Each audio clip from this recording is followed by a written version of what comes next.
사실 우리 집에 억대 빚이 있어. 행복해야 할 첫 손주의 돌잔치.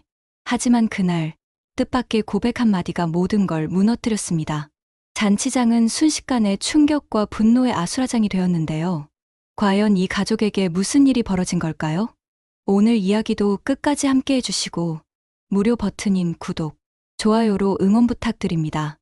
김소연은 작은 아파트 거실에서 돌을 앞둔 아들 민재를 바라보고 있었습니다. 아이가 소파에 기대 앉아 장난감을 만지작거리는 모습이 어찌나 사랑스러운지 절로 미소가 지어졌습니다. 38이라는 늦은 나이에 결혼해서 얻은 이 소중한 아이가 그저 고마웠습니다. 민재야, 엄마가 어딨지? 아이는 까르르 웃으며 손뼉을 쳤습니다. 소연은 이런 평범한 일상이 행복했습니다. 비록 넉넉하지 않은 살림이었지만 작은 아파트에서 세 식구가 함께하는 시간들이 소중했습니다. 현관문이 열리는 소리가 났습니다. 남편 박준호가 퇴근한 모양이었습니다. 42살인 준호는 중소기업에서 영업을 하고 있었습니다. 결혼 전 여러 사업 실패 경험이 있다지만 실패 경험을 교훈 삼아 현재는 성실하게 회사 생활을 잘하고 있습니다. 그리고 항상 남들 앞에서 체면을 지키려는 성격이 강했습니다. 어릴 때부터 남에게 뒤처지는 것을 견디지 못하는 성격이었습니다. 여보, 일찍 왔네? 응. 오늘은 일찍 끝났어. 우리 아들은 잘 있었나? 준호는 넥타이를 풀며 소파에 주저앉았습니다. 민재가 아빠를 보고 손을 뻗자 준호의 얼굴에도 미소가 번졌습니다. 하루 종일 회사에서 스트레스를 받다가도 집에 와서 아들을 보면 모든 피로가 사라지는 것 같았습니다. 우리 아들 아빠 왔다고 반기네. 그런데 소연아, 돌잔치 준비는 어떻게 할 생각이야? 벌써 돌이 다 되어가는데. 소연은 잠시 망설였습니다. 사실 그동안 돌잔치를 어떻게 할지 고민이 많았습니다. 형편상 크게 벌이기엔 부담스러웠지만 첫 아이의 돌잔치인 만큼 소홀히 할 수도 없었습니다. 주변에서 들려오는 이야기들을 보면 요즘 돌잔치도 제법 크게 하는 추세였습니다. 집에서 하면 어떨까? 양가 부모님들만 모시고 정성스럽게 준비하면 충분히 의미 있을 것 같은데. 집에서? 그럼 너무 초라하지 않을까? 첫 아이 돌잔치인데. 준호의 표정이 조금 어두워졌습니다. 역시나 체면을 생각하는 모습이었습니다. 소연은 속으로 한숨을 쉬었습니다. 남편의 이런 성격을 모르는 건 아니었지만 때로는 부담스러웠습니다. 그때 마침 시어머니 이말순에게서 전화가 걸려왔습니다. 64살인 시어머니는 전형적인 9세대 어른이었습니다. 특히 남의 눈과 체면을 무엇보다 중요하게 생각했습니다. 평생을 그렇게 살아온 분이라 쉽게 바뀔 성격도 아니었습니다. 소연아, 민재 돌잔치 언제 할 거야? 우리 친척들한테 미리 연락해야 되잖아. 다들 기다리고 있어. 어머니, 아직 정확히 정하지 못했어요. 어떻게 할지 고민 중이에요. 뭘 그렇게 망설여? 우리 민재가 첫 돌인데 제대로 해야지. 동네 사람들이 뭐라고 하겠어? 시댁에서 돌잔치도 제대로 못 해준다고 하면 어쩌려고. 전화를 끊고 나서 소연은 깊은 고민에 빠졌습니다. 준호도 시어머니 말에 더욱 신경이 쓰이는 눈치였습니다. 사실 준호는 어머니의 말씀을 거스르기 어려워하는 편이었습니다. 다음 날 오후 소연은 친정어머니 김정순에게 전화를 걸었습니다. 61살인 친정어머니는 시어머니와는 정반대의 성격이었습니다. 소박하지만 따뜻한 마음씨로 늘 딸을 따뜻하게 감싸주었습니다. 화려한 것보다는 진실한 것을 더 소중히 여기는 분이었습니다. 엄마, 민재 돌잔치 때문에 고민이야. 왜? 무슨 일이니? 우리 손자 돌잔치가 뭐가 문제야? 시어머니는 크게 하자고 하시는데 우리 형편으로는 부담스러워. 어떻게 해야 할지 모르겠어. 소연아, 돌잔치가 뭐 그렇게 중요하니? 아이가 건강하게 자라는 게 제일이지. 돈 많이 쓴다고 좋은 돌잔치가 되는 게 아니야. 마음 담아서 하는 게 중요한 거지. 친정 어머니의 따뜻한 목소리에 소연의 마음이 조금 편해졌습니다. 하지만 여전히 고민은 깊어만 갔습니다. 시어머니와 남편의 기대, 그리고 현실적인 부담 사이에서 어떤 선택을 해야 할지 막막했습니다. 며칠 후 준호가 회사에서 돌아와서 말했습니다. 소연아, 우리도 제대로 한번 해보자.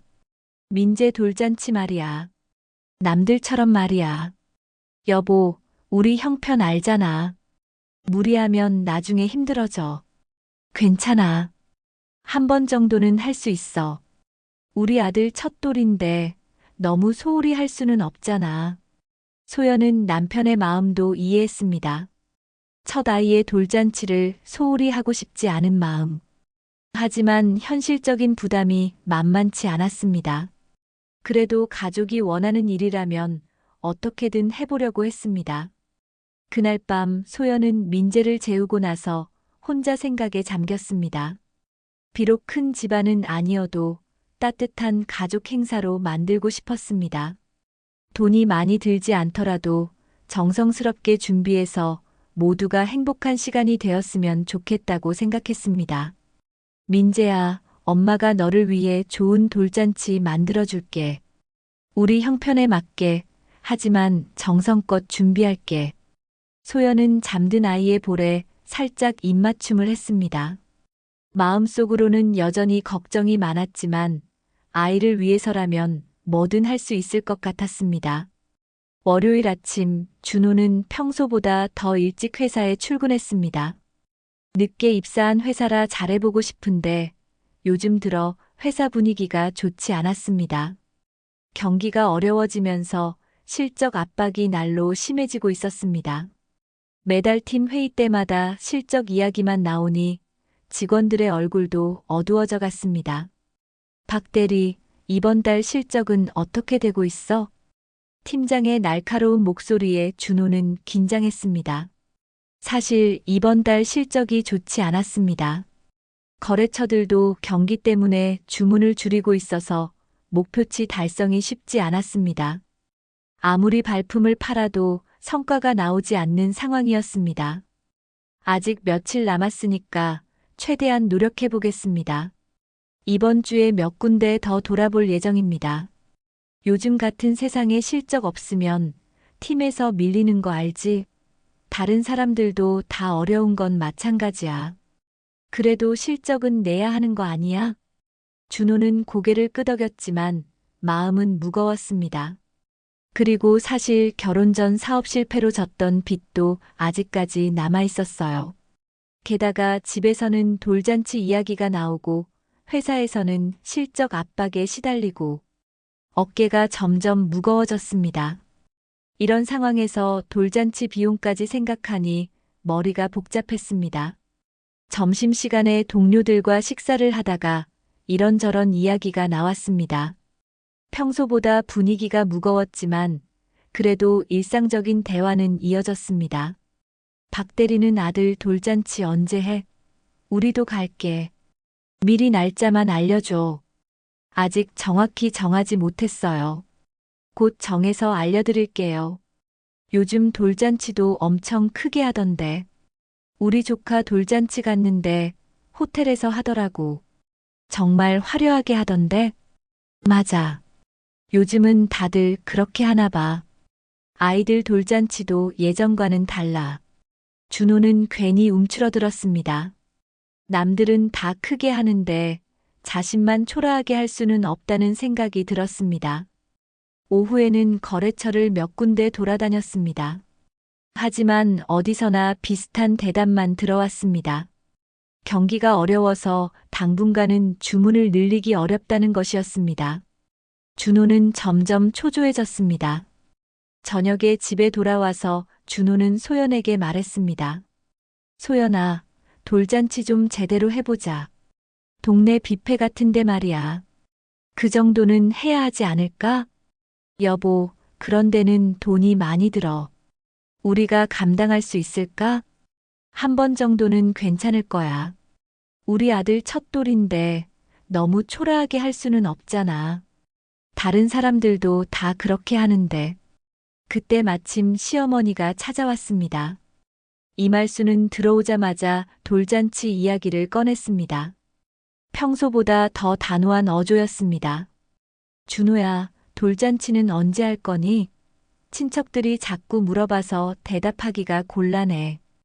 빨리 정해야 하지 않겠니? 어머니, 동네 뷔페에서 하려고 해요. 그게 적당할 것 같아서요. 그래, 그래야지. 돌잔치가 체면이야. 시댁 식구들 앞에서 부끄럽지 않게 해야지. 우리 민재가 첫 손주인데 말이야. 시어머니는 며느리를 바라보며 말을 이었습니다. 목소리에는 압박감이 느껴졌습니다. 소연아, 너도 알겠지만 우리 집안 체면이 있어. 첫 손주 돌잔치인데 대충 할 수는 없어. 동네 사람들이 뭐라고 하겠니? 소연은 속으로 한숨을 쉬었습니다. 돈 걱정은 자신이 하는데 정작 결정은 시어머니와 남편이 하고 있었습니다. 이런 상황이 답답했지만 어쩔 수 없었습니다. 어머니, 형편상 너무 크게 하기는 어려워요. 무리하면 나중에 힘들어질 수도 있고요. 형편이 뭐가 어려워? 준호가 회사 다니고 있잖아. 남들이 뭐라고 하겠어? 시댁에서 돌잔치도 제대로 못 해준다고 하면? 시어머니의 말에 준호도 고개를 끄덕였습니다. 역시나 체면을 중시하는 모습이었습니다. 어머니 앞에서 약한 모습을 보이고 싶지 않았습니다. 어머니 말씀이 맞아요. 우리도 한번 제대로 해봐야죠. 시어머니가 돌아간 후 소연은 고민이 더 깊어졌습니다. 빚을 내면서까지 크게 하는 건 정말 불안했습니다. 하지만 분위기상 거절하기가 어려웠습니다. 남편도 어머니 편을 드는 것 같아서 더욱 외로웠습니다. 여보, 정말 괜찮을까? 우리 저축한 돈으로도 부족할 텐데. 나중에 어떻게 할 거야? 걱정하지 마. 내가 알아서 할게. 회사에서도 실적 올리면 인센티브도 나올 거고. 준호는 자신만만하게 말했지만 사실 속으로는 걱정이 많았습니다. 회사 실적도 좋지 않고 돌잔치 비용도 만만치 않았습니다. 하지만 이미 시어머니 앞에서 큰 소리를 쳤는데 물러설 수도 없었습니다. 결국 소연은 남편과 시어머니의 뜻에 따라 동네 뷔페에서 돌잔치를 하기로 했습니다. 마음 한편으로는 여전히 불안했지만 가족들이 원하는 일이니까 따라주기로 했습니다.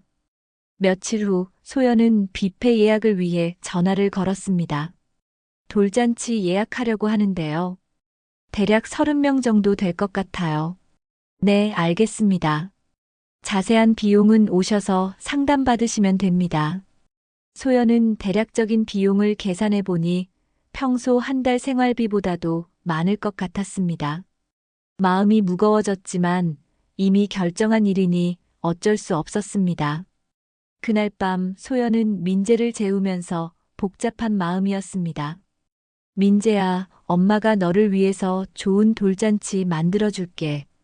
하지만 너무 무리하지는 않았으면 좋겠다. 돌잔치 당일이 밝았습니다.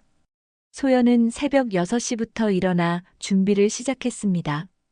민재의 한복을 챙기고 가족들이 입을 옷도 다시 한번 점검했습니다. 마음은 여전히 무거웠지만 오늘만큼은 아이를 위해 기쁜 하루로 만들어주고 싶었습니다. 민재야, 오늘 내 돌잔치야. 예쁜 한복 입고 가자. 아이는 새 한복을 입으니 더욱 예뻐 보였습니다. 소연은 아이를 안으며 잠시 행복한 마음이 들었습니다. 이런 순간들 때문에 모든 걱정이 사라지는 것 같았습니다. 오전 11시 동네 뷔페홀에 양가 친척들이 하나둘 모여들기 시작했습니다. 준호의 친척들이 먼저 도착했습니다. 시어머니는 일찍 와서 이것저것 체크하며 분주했습니다. 음식은 괜찮은지 모르겠네. 사람들이 많이 올 텐데. 시어머니는 홀 이곳저곳을 살펴보며 중얼거렸습니다. 체면을 중시하는 성격답게 남들이 뭐라고 할까봐 신경이 쓰이는 모습이었습니다. 소연은 아이를 챙기느라 정신이 없었습니다. 민재가 낯선 환경에 와서 조금 울상을 짓고 있어서 달래주느라 바빴습니다. 한복을 입은 아이가 불편해하는 것 같아 계속 신경이 쓰였습니다. 소연아, 잘했어. 오늘 정말 예쁘게 잘 차려졌네. 친정어머니 김정순이 도착하면서 따뜻하게 말했습니다. 친정어머니는 구석에서 묵묵히 소연을 도와주기 시작했습니다. 음식 체크며 손님들 안내며 할 일이 많았는데 친정어머니가 있으니 든든했습니다. 엄마, 고마워요. 엄마가 계시니까 마음이 놓여. 뭘 고마워해. 내 손자 돌잔치인데 당연히 도와야지.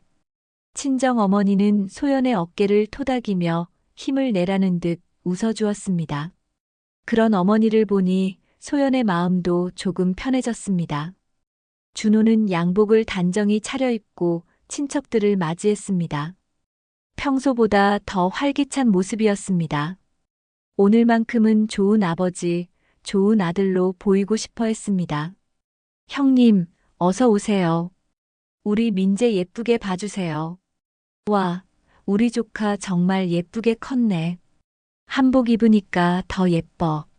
친척들이 민재를 보며 칭찬하자 준호의 얼굴에는 자랑스러운 표정이 가득했습니다. 첫 아들에 대한 자부심이 넘쳤습니다. 점심시간이 되자 본격적으로 잔치가 시작되었습니다. 뷔페 음식들이 준비되고 사람들이 자리를 잡았습니다. 총 30명 정도의 친척들이 모였는데 생각보다 많은 사람들이었습니다. 돌잡이 의식이 시작되었습니다.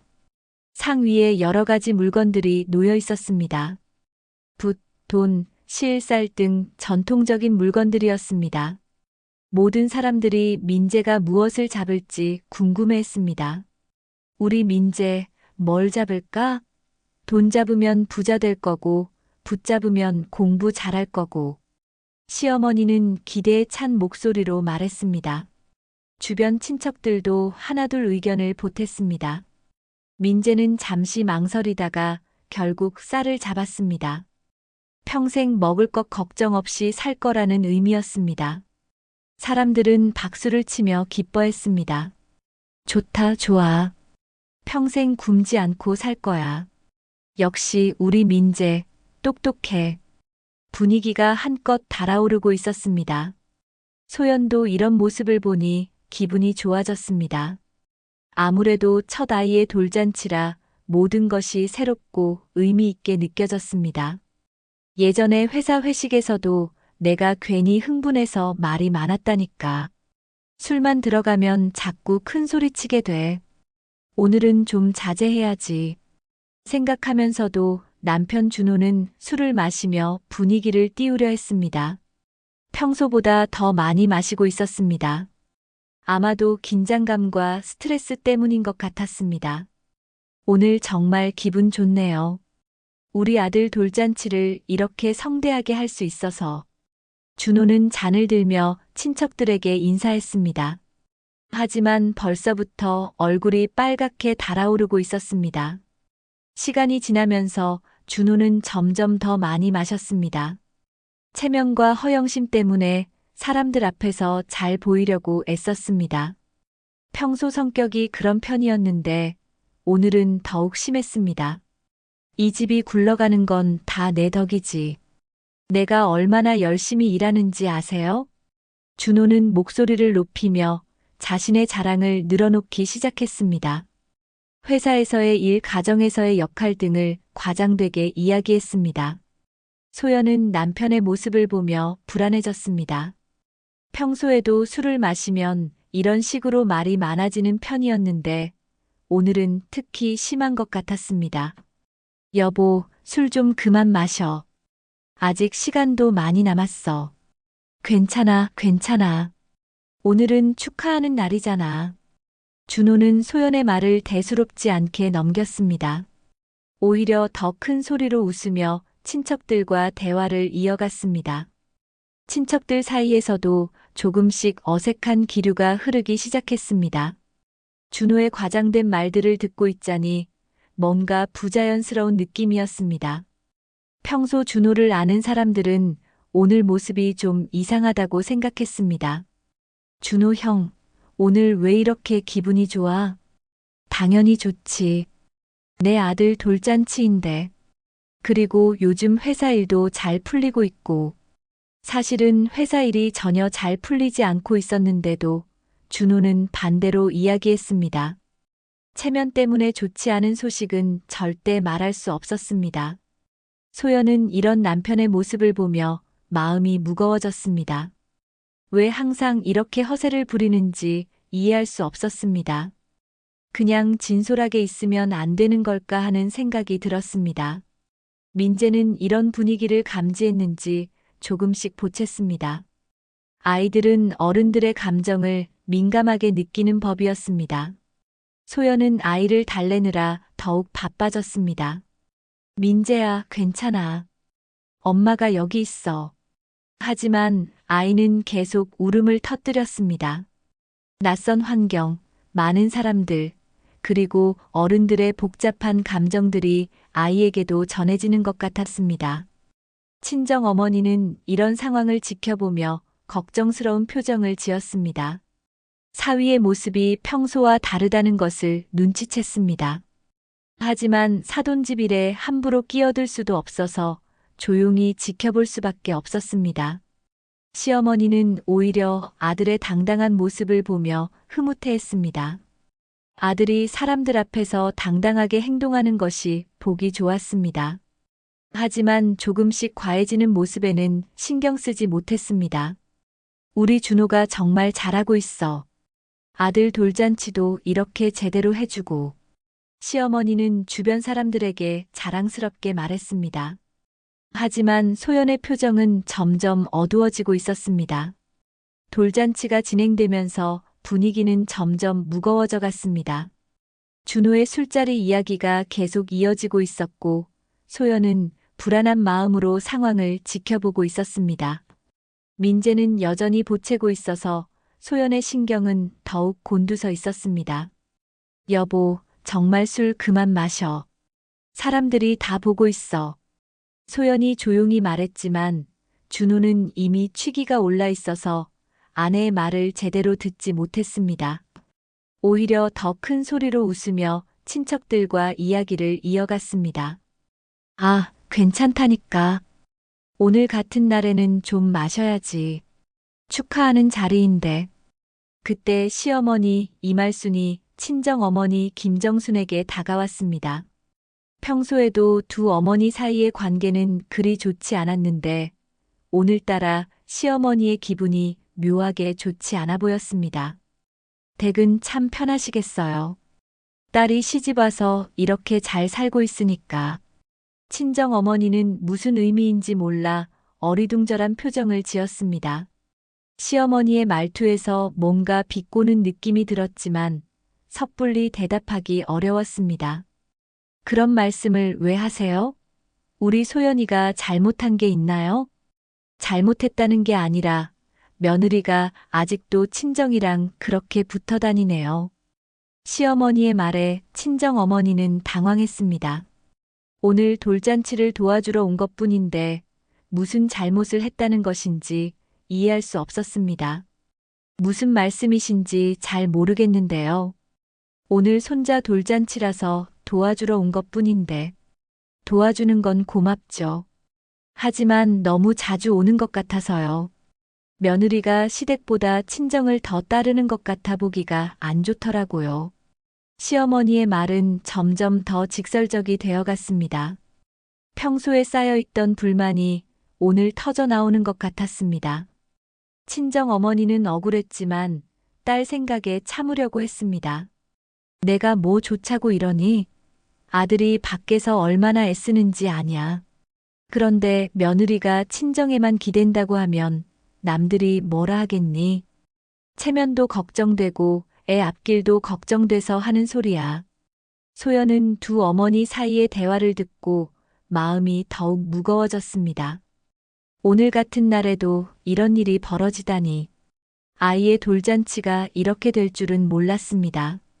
어머니들, 오늘은 민재 돌잔치인데 좋은 이야기만 하면 안 될까요? 소연이 조심스럽게 끼어들었지만 시어머니는 오히려 며느리에게 화살을 돌렸습니다. 소연아, 너는 어느 편이니? 시어머니 편이야? 친정어머니 편이야? 갑작스러운 질문에 소연은 말문이 막혔습니다. 이런 식으로 편을 가르는 것 자체가 말이 안 됐습니다. 하지만 시어머니 앞에서 반박하기도 어려웠습니다. 준호는 이런 상황을 보고도 제대로 중재하지 못했습니다. 술에 취해 있기도 했고 평소에도 어머니와 아내 사이의 갈등에서는 어머니 편을 드는 경우가 많았습니다. 엄마, 오늘은 좋은 날인데 그런 이야기는 나중에 하면 안 될까요? 좋은 날이니까 정확히 해두는 거야. 며느리가 어디에 마음을 두고 사는지 확실히 해야지. 시어머니의 목소리는 점점 커졌습니다. 주변 친척들도 하나둘 이상한 분위기를 감지하기 시작했습니다. 즐거워야 할 돌잔치 분위기가 급속히 어두워지고 있었습니다. 친정 어머니는 더 이상 참을 수 없었습니다. 평소에는 딸을 위해 참아왔지만 오늘은 너무 심했습니다. 이봐요, 왜 이러세요? 오늘 손자 돌잔치인데 왜 이런 말씀을 하시는 거예요? 손자 돌잔치니까 하는 말이에요. 앞으로 우리 민재가 어떤 환경에서 자랄지 생각해 봐야 하니까요. 두 어머니 사이의 갈등은 점점 심해졌습니다. 소연은 눈치를 보며 상황을 수습하려고 했지만 쉽지 않았습니다. 오히려 남편 준호는 어머니 편을 드는 모습을 보였습니다. 소연아, 엄마 말씀도 틀린 건 아니야. 우리가 우리 집 중심으로 살아야 하는 거 아니야? 준호의 말에 소연은 충격을 받았습니다. 이런 상황에서도 남편이 자신을 이해해주지 않는다는 것이 서러웠습니다. 여보, 지금 이게 무슨 상황인지 알아? 우리 아들 돌잔치인데 왜 이런 이야기를 하는 거야? 그러니까 정확히 정리를 해두자는 거지. 앞으로는 좀 더 시댁 중심으로 생각하면 안 될까? 준호의 말은 술 기운과 함께 점점 더 일방적이 되어갔습니다. 평소에 쌓여있던 스트레스와 어머니에 대한 의리가 뒤섞여서 나온 말이었습니다. 소연은 절망감을 느꼈습니다. 가장 행복해야 할 아이의 돌잔치가 이렇게 되다니. 친정 어머니는 억울한 표정으로 딸을 바라보았습니다. 민재는 이런 어른들의 복잡한 감정을 느꼈는지 더욱 크게 울기 시작했습니다. 아이의 울음소리가 홀 안에 크게 울려 퍼지자 모든 사람들의 시선이 집중되었습니다. 민재야, 괜찮아. 엄마가 여기 있어. 소연이 아이를 달래려고 했지만 아이는 계속 울었습니다. 마치 이 상황이 얼마나 잘못되었는지 알고 있는 것처럼 보였습니다. 친척들은 서로 눈치를 보며 어색해했습니다. 즐거운 돌잔치가 이렇게 될 줄은 아무도 예상하지 못했습니다. 분위기는 점점 더 무거워져만 갔습니다. 시어머니는 여전히 자신의 주장을 굽히지 않았습니다. 오늘 이 기회에 며느리에게 확실히 말해두고 싶었던 것 같았습니다. 소연아, 내 말이 틀렸어? 시집 온 며느리가 친정만 바라보고 살면 되겠어? 어머니, 저는 친정만 바라보고 사는 게 아니에요.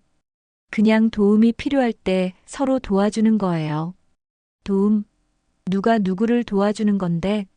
우리가 너희들 도와주는 거지. 반대가 아니야. 시어머니의 말은 점점 더 심해졌습니다.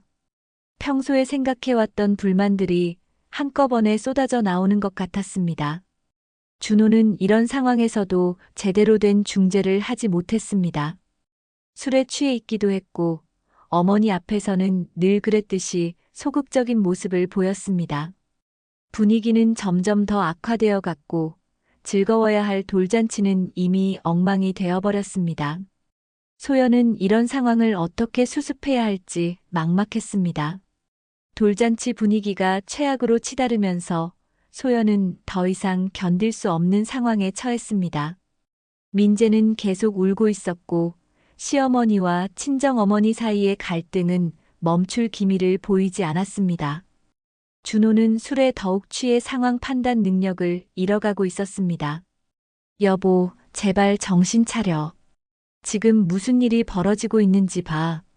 소연이 간절히 말했지만 준호는 오히려 더 큰 소리로 웃으며 잔을 들어 올렸습니다. 이미 정상적인 판단을 할 수 있는 상태가 아니었습니다. 뭘 그렇게 심각하게 생각해? 오늘은 축하하는 날이야. 다들 즐겁게 하자고. 친척들은 이런 상황을 어떻게 해야 할지 몰라 서로 눈치만 보고 있었습니다. 어떤 사람들은 조용히 자리를 뜨려는 기색을 보이기도 했습니다. 즐거운 돌잔치가 이렇게 될 줄은 아무도 예상하지 못했습니다. 시어머니는 여전히 친정어머니를 향해 날선 말을 계속했습니다. 평소에 쌓였던 불만이 한꺼번에 터져 나오는 것 같았습니다. 며느리 교육을 제대로 시켜야 하는 거 아니에요? 시집 와서도 친정 눈치만 보고 살면 어떻게 해요? 친정어머니는 더 이상 참을 수 없었습니다. 딸을 위해 지금까지 참아왔지만 오늘은 정도가 지나쳤습니다. 도대체 우리 소연이가 뭘 잘못했다는 거예요? 남편 잘 내조하고 아이 잘 기르고 시어머니 모시는 것도 다 하고 있는데요. 그럼 왜 자꾸 친정에 의존하려고 해요? 며느리는 시댁 사람이 되어야 하는 거 아닌가요? 두 어머니의 목소리는 점점 높아졌습니다. 홀 안의 다른 사람들도 이제는 대놓고 불편한 기색을 드러냈습니다. 그때 준호가 갑자기 자리에서 일어났습니다. 얼굴이 상기되어 있었고 걸음걸이도 불안정했습니다. 너무 많이 마신 것이 분명했습니다. 자, 여러분 집중해 주세요. 오늘 제가 중요한 말씀을 드릴 게 있어요. 소연은 불안한 예감이 들었습니다. 남편의 상태가 정상이 아니었고 무슨 말을 할지 예측할 수 없었습니다. 여보, 앉아. 지금은 그럴 때가 아니야. 사실 나 요즘 잠도 제대로 못 잤어. 이대로 가만히 있으면 다들 속을 거라 생각했어? 아니야. 이제는 말해야겠어. 다들 우리 가족에 대해 궁금해하잖아. 준호는 소연의 만류를 무시하고 계속 말을 이어갔습니다. 술기운과 함께 평소에 억눌렀던 감정들이 터져 나오는 것 같았습니다. 사실은 말이에요.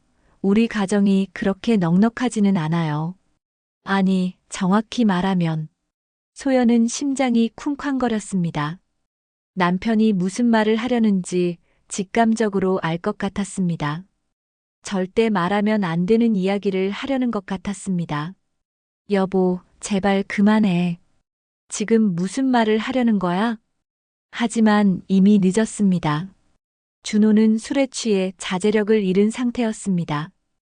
평소 체면을 중시하던 그가 오늘만큼은 완전히 다른 모습을 보이고 있었습니다. 사실 우리는 빚이 있어요. 많은 빚이요. 억 단위의 빚이 있다고요. 홀 안이 순간 조용해졌습니다. 모든 사람들이 준호의 말에 충격을 받았습니다. 방금 전까지 자랑스럽게 이야기하던 사람이 갑자기 이런 폭탄 선언을 한 것입니다. 소연은 머리가 하얗게 변하는 것을 느꼈습니다. 남편이 결혼 전 빚이 약간 남아있다는 것은 알고 있었지만 이 정도 금액인지도 몰랐고 이렇게 공개적으로 말할 줄은 몰랐습니다. 더욱이 돌잔치 자리에서 말입니다. 준호야, 지금 무슨 소리를 하는 거니? 시어머니도 당황했습니다. 아들의 갑작스러운 고백에 어떻게 반응해야 할지 몰랐습니다. 엄마, 숨길 필요 없어요. 우리 가족 상황을 다들 알아야죠. 제가 사업 실패해서 빚을 졌어요. 많은 빚을요. 준호는 계속해서 충격적인 이야기를 쏟아냈습니다. 술이 그의 이성을 완전히 마비시킨 것 같았습니다. 친척들은 서로 당황한 표정으로 바라봤습니다. 즐거운 돌잔치에 와서 이런 이야기를 들을 줄은 전혀 예상하지 못했습니다. 소연은 귀가 멍멍해졌다. 말이 나오지 않았다. 마치 자신 모르게 세상에 팔려나간 기분이었다. 눈앞이 아득해지며 심장이 무너져 내리는 듯 했다. 소연은 아이를 안고 자리에서 일어났습니다. 더 이상 이 상황을 견딜 수 없었습니다. 민재도 계속 울고 있어서 달래야 했습니다. 여러분, 죄송합니다. 오늘 이런 일이 벌어져서. 하지만 시어머니는 오히려 며느리를 탓하기 시작했습니다. 아들의 문제를 며느리 탓으로 돌리려는 것 같았습니다. 내가 아내 노릇을 못하니까 내 아들이 힘들어서 이런 꼴 나는 거야. 남편을 제대로 뒷바라지했으면 이런 일이 있겠어? 시어머니의 말에 소연은 더욱 충격을 받았습니다. 이런 상황에서도 자신을 탓한다는 것이 믿기지 않았습니다. 어머니, 그게 무슨 말씀이세요? 제가 뭘 잘못했다는 거예요? 잘못한 게 뭐가 없어? 친정만 바라보고 살고 남편 뒷바라지도 제대로 안 하고. 시어머니의 말은 점점 더 심해졌습니다. 평소에 며느리에 대한 불만이 이런 식으로 터져나오는 것 같았습니다. 그때 준호가 갑자기 흥분하기 시작했습니다. 술기운과 함께 감정이 폭발하는 것 같았습니다. 다들 뭘 그렇게 심각하게 받아들여? 빚 정도야 갚으면 되는 거잖아. 여보, 정신 차려. 지금 상황이 어떤 상황인지 알아? 소연이 간절히 말했지만 준호는 오히려 소연을 향해 화를 내기 시작했습니다. 너도 맨날 돈 걱정만 하고 나를 믿지 않고 내가 얼마나 힘든지 알아? 준호는 흥분해서 소연 쪽으로 다가왔습니다. 술에 취해 걸음걸이도 불안정했고 감정 조절도 되지 않는 상태였습니다. 여보, 진정해. 아이도 있고 사람들도 보고 있어. 하지만 준호는 들을 수 없는 상태였습니다. 평소에 쌓였던 스트레스와 술기운이 합쳐져서 완전히 이성을 잃은 것 같았습니다. 그 순간 준호가 소연을 밀쳤습니다. 갑작스러운 일이었습니다. 소연은 민재를 안고 있었는데 균형을 잃고 비틀거렸습니다.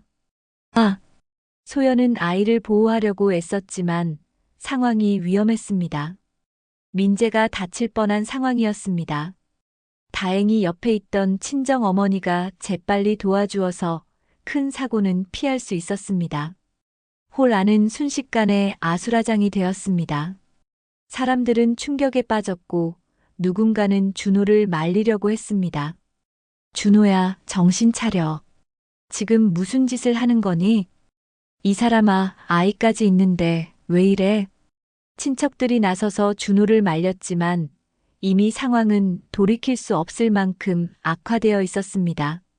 소연은 아이를 꼭 안고 눈물을 흘렸습니다.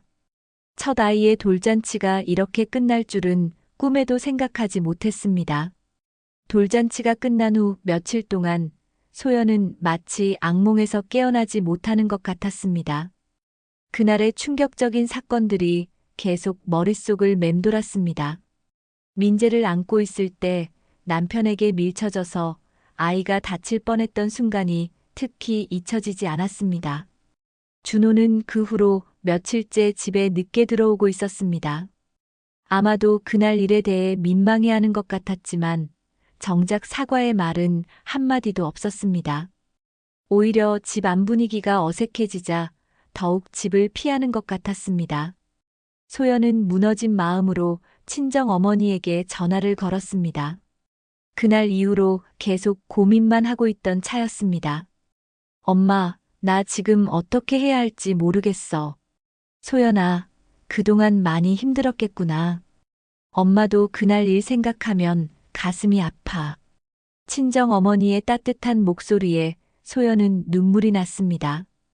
그동안 혼자 감당하기에는 너무 버거운 일들이었습니다. 엄마, 준호가 빚이 있다는 건 알고 있었어. 하지만 그렇게 많을 줄은 몰랐어. 더군다나 그걸 돌잔치에서 말할 줄은. 그 사람이 도대체 무슨 생각으로 그런 짓을 했을까? 아이까지 위험하게 만들고. 친정 어머니는 분노를 감추지 못했습니다. 사위에 대한 실망감이 커져만 갔습니다. 다음 날 소연은 용기를 내어 준호와 진지한 대화를 나누기로 했습니다. 더 이상 이런 식으로 살 수는 없다고 생각했습니다. 여보, 우리 이야기 좀 해야겠어. 무슨 이야기? 준호는 여전히 어색한 기색을 보였습니다. 그날 일에 대해 언급하기를 꺼려하는 것 같았습니다. 돌잔치 때 일 말이야. 그리고 빈 이야기도. 그런 이야기는 하지 말자. 이미 지나간 일이잖아.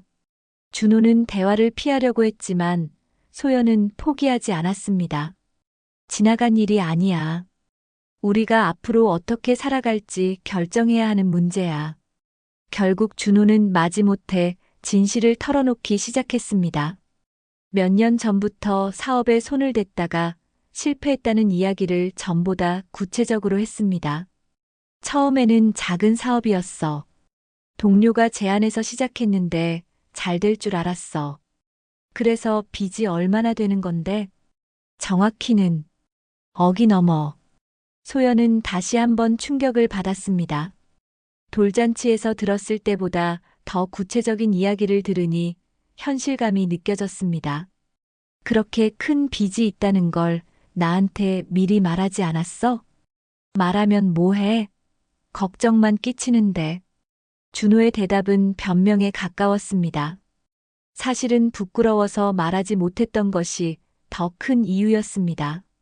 소연은 더 충격적인 사실을 알게 되었습니다. 준호가 소연 명의로도 돈을 빌렸다는 것이었습니다. 뭐라고? 내 명의로? 미안해. 어쩔 수 없었어. 내 명의로는 더 이상 빌릴 수가 없어서. 내가 언제 동의했어? 왜 내 몰래 그런 짓을 했어? 그럼 최근이잖아. 결혼 후에도 사업에 손댔어? 소연은 분노가 치밀었습니다. 남편이 자신 몰래 이런 일을 저질렀다는 것이 믿기지 않았습니다. 그때는 정말 급했어. 조금만 더 시간이 있으면 해결할 수 있을 것 같았거든. 해결? 지금도 해결된 거 없잖아. 준호는 할 말이 없었습니다. 실제로 상황은 더욱 악화되고 있었고 해결책도 보이지 않았습니다. 며칠 후 소연은 더 충격적인 사실을 알게 되었습니다. 대출업체에서 연락이 온 것입니다. 김소연 씨 맞으시죠? 대출금 상환이 연체되고 있습니다. 저는 대출받은 적이 없는데요. 댁 명의로 대출이 되어 있습니다. 남편분께서 보증을 서셨고요. 소연은 무릎이 꺾이는 것을 느꼈습니다. 자신도 모르는 사이에 거대한 빚더미에 올라앉게 된 것입니다. 그날 밤 소연은 친정 어머니를 찾아갔습니다. 민재를 안고 눈물을 흘리며 모든 상황을 털어놓았습니다. 엄마, 나는 정말 아무것도 몰랐어. 준호가 내 명의로 돈을 빌렸다는 것도 오늘 알았어. 그 사람이 도대체 뭘 생각하고 그런 짓을 한 거니? 내가 동의도 안 했는데. 친정 어머니는 분노로 떨었습니다. 딸이 이런 일을 당하고 있다는 것이 참을 수 없었습니다. 엄마, 나는 이제 어떻게 해야 할까? 민재도 있는데 이런 상황에서 어떻게 살아야 할지 모르겠어. 소연아, 일단 진정하자. 우리가 차근차근 해결책을 찾아보자. 친정 어머니는 딸을 위로하면서도 마음속으로는 단호한 결심을 하고 있었습니다. 며칠 후 소연은 준호와 다시 대화를 시도했습니다. 이번에는 더 이상 참을 수 없다는 마음이었습니다. 여보, 우리 이혼하자. 갑자기 무슨 소리야? 갑자기가 아니야. 이미 오래 생각해온 일이야. 준호는 당황했습니다. 아내가 이렇게 단호하게 나올 줄은 예상하지 못했습니다. 빚 때문에? 그건 내가 해결할 거야. 빚만의 문제가 아니야.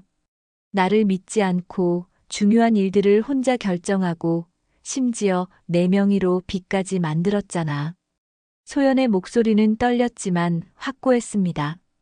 그동안 참아왔던 모든 것들이 한계에 달한 것입니다.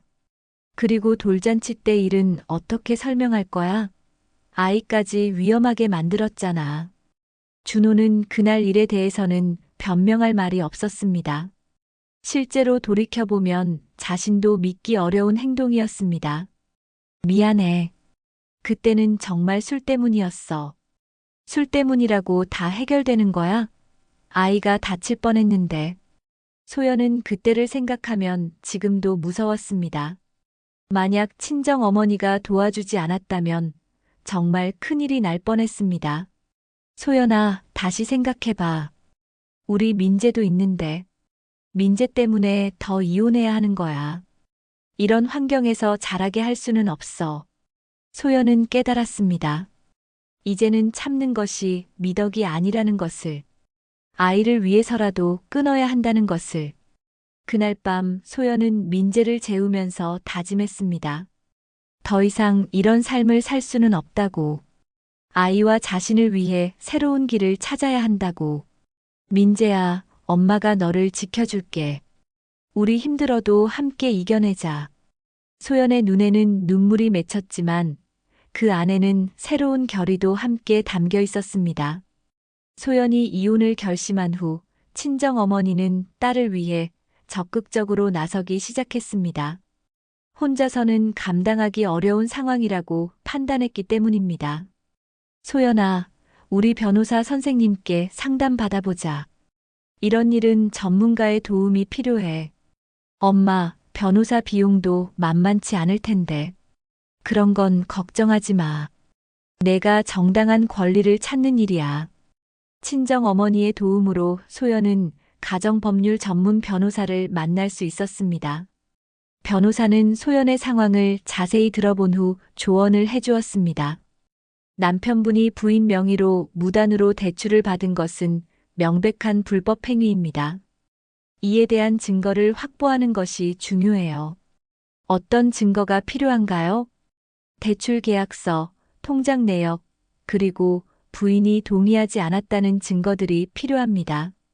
가능하다면 녹음 자료도 도움이 될 것 같아요. 변호사의 조언에 따라 소연은 차근차근 증거를 모으기 시작했습니다.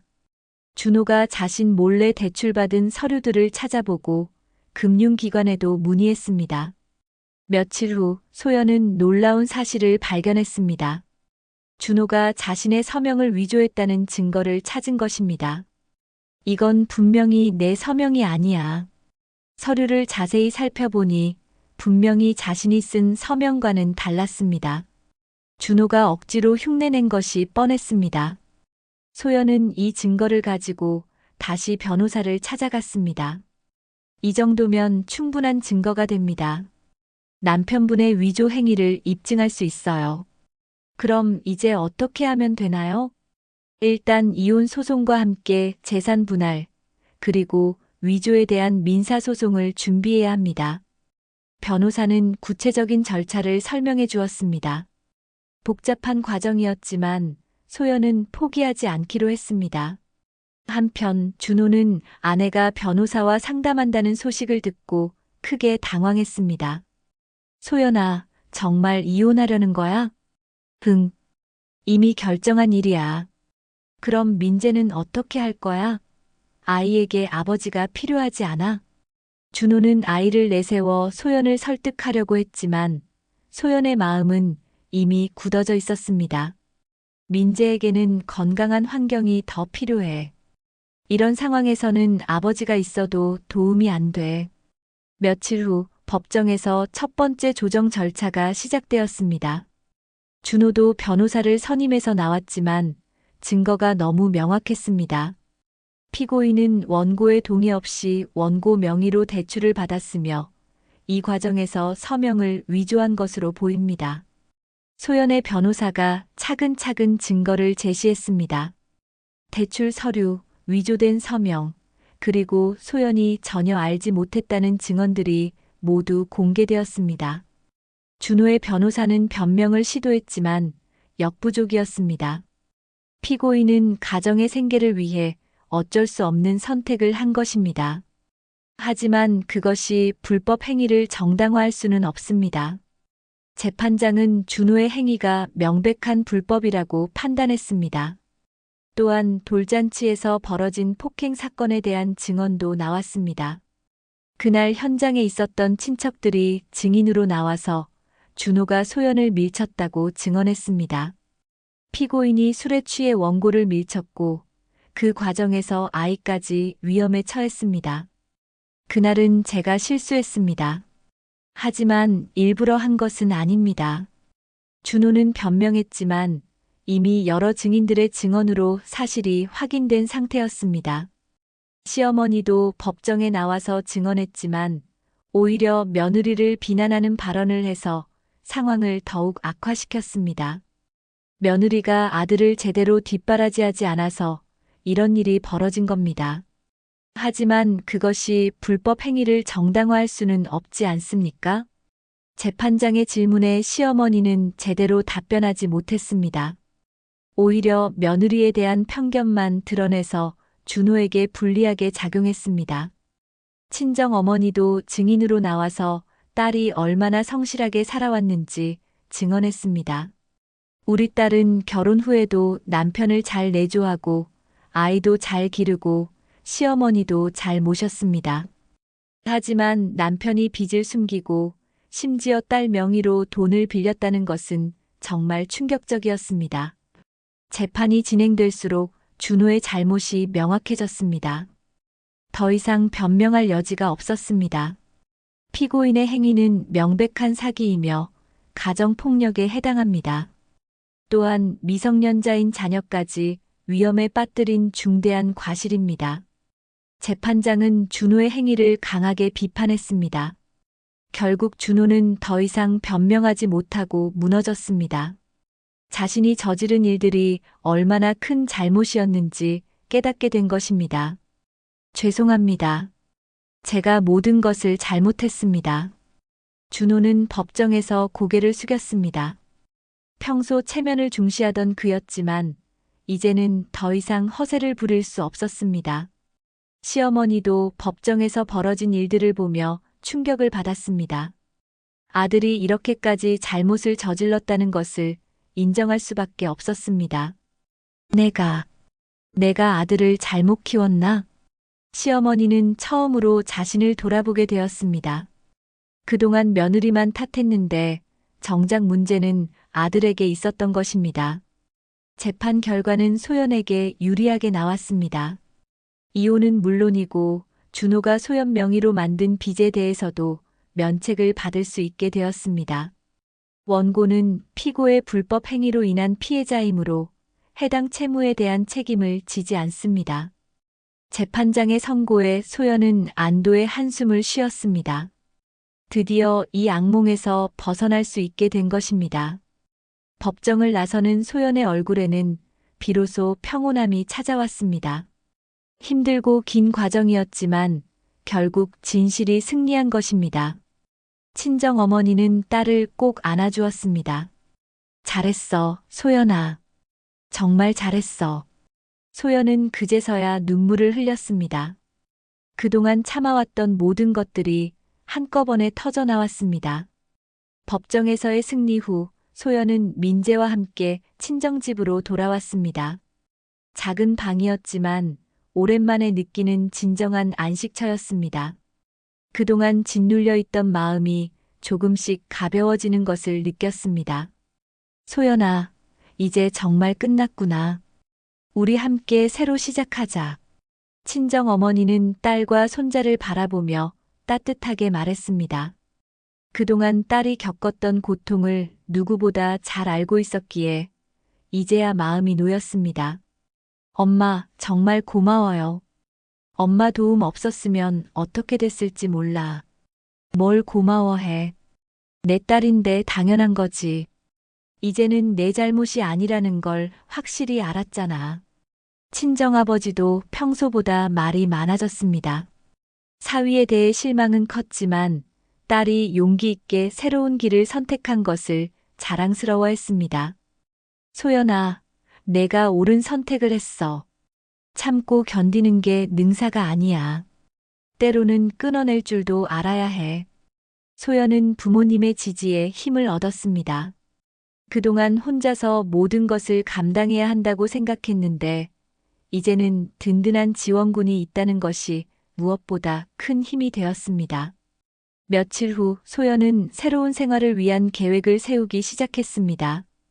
일단 경제적 자립이 가장 중요했습니다. 결혼 전에 했던 일을 다시 시작하기로 결심했습니다. 엄마, 나 다시 일하려고 해요. 민재도 있고 혼자 살아갈 준비를 해야 해요. 그래, 좋은 생각이야. 우리가 민재 봐줄 테니까 걱정하지 마. 친정 어머니는 손자 돌보는 일을 기꺼이 맡아주었습니다. 딸이 새로운 출발을 할 수 있도록 최대한 도와주고 싶었습니다. 소연은 이력서를 정리하고 구직 활동을 시작했습니다. 오랜만의 일이라 걱정이 많았지만 동시에 설렘도 있었습니다. 자신의 힘으로 살아간다는 것에 대한 기대감이었습니다. 한편 준호는 혼자 남은 집에서 지난 일들을 반성하고 있었습니다. 술도 끊고 새로운 일자리를 찾고 있었지만 쉽지 않았습니다. 무엇보다 아들을 보지 못한다는 것이 가장 힘들었습니다. 시어머니도 동네에서 손가락질을 받으며 힘든 시간을 보내고 있었습니다. 그동안 며느리를 탓하며 살았는데 정작 문제는 아들에게 있었다는 것을 뒤늦게 깨달았습니다. 내가 아들을 잘못 키웠구나. 며느리한테 미안한 일을 많이 했어.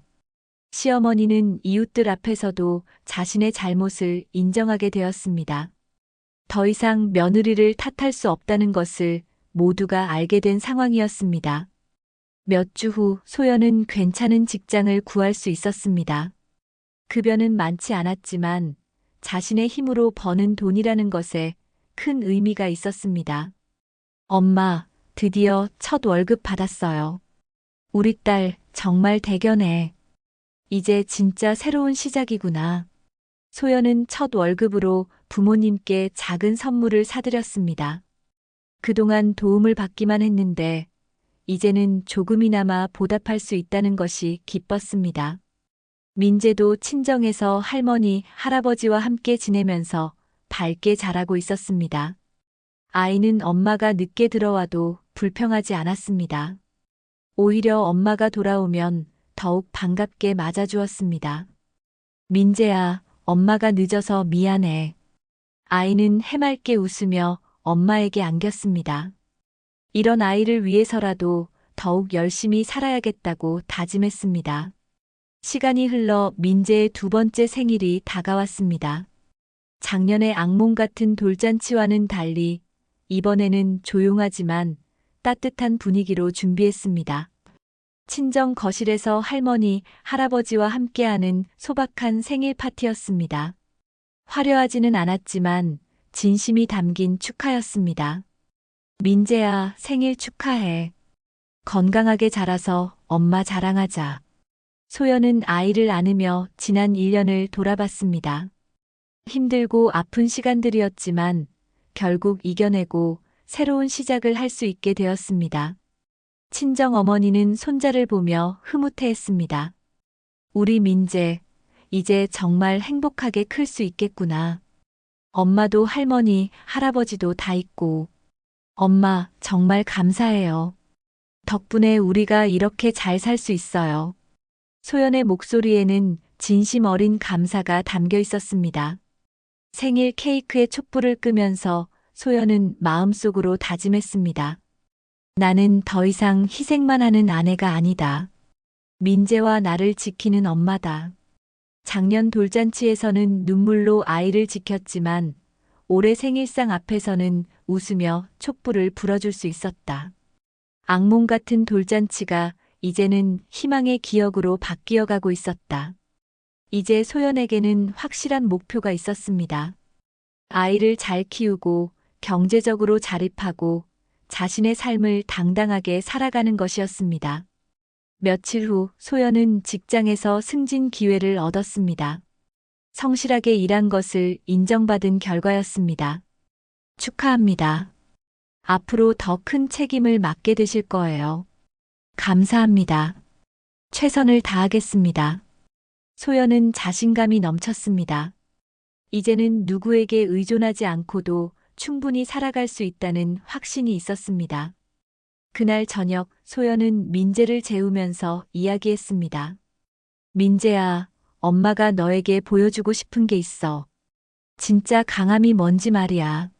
아이는 엄마의 말을 이해하지는 못했지만 따뜻한 목소리에 편안해했습니다.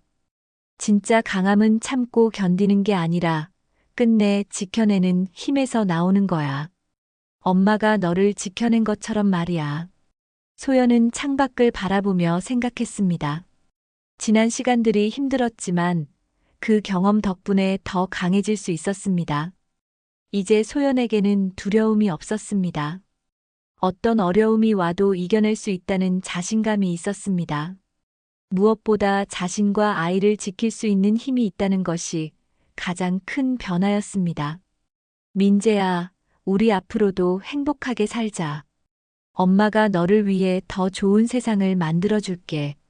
소연의 다짐은 확고했습니다. 더 이상 과거에 얽매이지 않고 밝은 미래를 향해 나아가겠다는 의지로 가득했습니다. 그날 밤 소연은 오랜만에 편안한 잠을 잤습니다.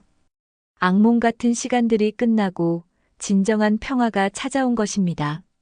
여러분의 마음을 어루만지고 속 시원히 풀어드리는 이야기로 다시 찾아오겠습니다. 오늘 사연이 마음에 닿으셨다면 소중한 분들과 공유해 주시고 구독, 좋아요로 많은 응원 부탁드립니다. 그리고 어디서 보고 계신지, 어떤 부분이 가장 마음에 남았는지 댓글로 남겨주세요. 여러분의 이야기가 또 다른 감동을 만듭니다.